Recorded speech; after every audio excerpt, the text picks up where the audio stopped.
উপজেলা চত্বরে পাশে এই বক্সটা বন্ধ করতে উদযাপন উপলক্ষে স্টল এবং বিভিন্ন ভারতের সমাগম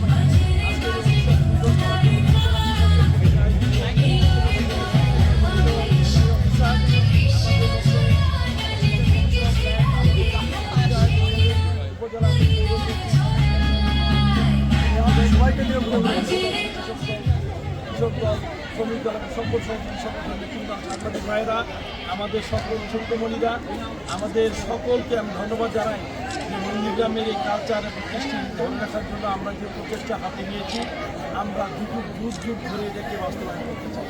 আমরা একসময় থাকবো না, এই ঐতিহ্য বাঙালি ঘরে ঘরে তুলে থাকবো। আমরা চাই আগামী দিনটা সুন্দর হোক, সাফল্যময় হোক, এরকম ভালো ভালো স্টল বসিয়ে আমাদেরকে অনুপ্রেরণা দেওয়া হোক, এটাই আমাদের প্রত্যাশা।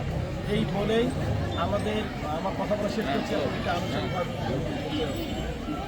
জীবন দিয়েছি দেশের জন্য, আমরা দেশের দুঃসময়ের পাশে দাঁড়িয়েছি। আপনাদের কাছে যে প্রত্যাশা, এই বাংলাদেশকে নতুন করে আমরা সোনালী বাংলাদেশ গড়ে তুলতে চাই। সবুজ এবং সোনালীর এই বাংলাদেশ গড়তে সকলের সহযোগিতা দরকার। বাংলাদেশের 18 কোটি মানুষের যদি 36 কোটি হাত আমরা বাড়িয়ে দিতে পারি, তাহলে কিন্তু আমরা অনেক কিছু করতে পারবো।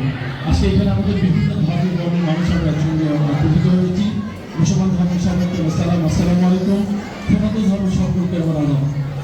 আপনাদের কাছে প্রত্যাশা থাকবে, আজকের যে সরকারেরা বাংলা নববর্ষ উদযাপনে যেভাবে পরিপাটি করে সেজেছে, নানা রং বিরঙের পোশাক করেছে, বর্ণিল সাজে সেজেছে, আমাদের আগামী দিনগুলো যেন এরকম বর্ণিল সাজে আমরা সজ্জিত করতে পারি।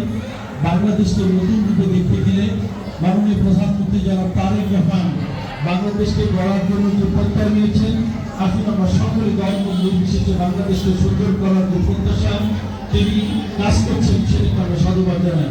আপনারা জানেন আজকে তিনি টাঙ্গাইলে এসেছেন আমাদের কৃষকদের কৃষি কার্ড দেওয়ার জন্য।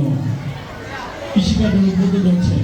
আমরা বগুড়াবাসী, আমাদের সন্তানরা বগুড়ার বাহিরে যদি কোনো বিশ্ববিদ্যালয়ে পড়াতে যাই, তাহলে রাজশাহী, রুয়েট, আমরা চট্টগ্রাম বিশ্ববিদ্যালয় থেকে বিভিন্ন বিশ্ববিদ্যালয়ে যেতে হয়। আমরা ইতিমধ্যে খবর পেয়েছি বগুড়া একটি স্বতন্ত্র পাবলিক বিশ্ববিদ্যালয় হচ্ছে, যেটা আমাদের সন্তানদের জন্য সবচেয়ে বগুড়ার বিমানবন্দর আপনার 2 বছর ইনশাআল্লাহ চালু হবে। বগুড়া রেল লাইন বাস্তবায়ন হচ্ছে। বগুড়া সিটি কর্পোরেশন ইনশাআল্লাহ সম্ভবত 20 তারিখে আমাদের পার্টির চেয়ারম্যান বাংলাদেশের প্রধানমন্ত্রী যারা তারেক রহমান বগুড়াতে ইনশাআল্লাহ ঘোষণা দিয়ে আমরা প্রত্যাশা করছি। তাহলে বগুড়ার প্রধানমন্ত্রী, বগুড়ার মানুষ হিসেবে এটা আমাদের সবচাইতে বেশি পাওয়া। তাই আপনাদেরকে আমি বলি, আমরা যে কোনো ধর্ম, যে কোনো বর্ণের মানুষ, যে কোনো দলের মানুষ থাকতে পারি। ভোট একটা হয়ে গিয়েছে, যেটা জাতীয় সংসদ নির্বাচন, 5 বছর পর আবার ভোট হবে। যদি ভালো করি তাহলে আমাদের দলকে সাপোর্ট করবে, ভালো না করলে আপনার মতামত জানানোর অভিপ্রায় এবং অভিব্যক্তি আপনার আছে, 5 বছর পরে সেটা আপনি প্রকাশ করবেন। কিন্তু আমি চাই এখন আপাতত যারা সরকার নির্বাচন আর নাই, আমরা আমাদের এই জাতীয় নির্বাচনে আমাদের মুসলমান ধর্মের পাশাপাশি সনাতন ধর্মের ভাইয়েরা বোনেরা অনেক ভোট দিয়ে সদস্যভুক্ত আমাদেরকে সহযোগিতা করেছে, তাদেরকে ধন্যবাদ জানাই।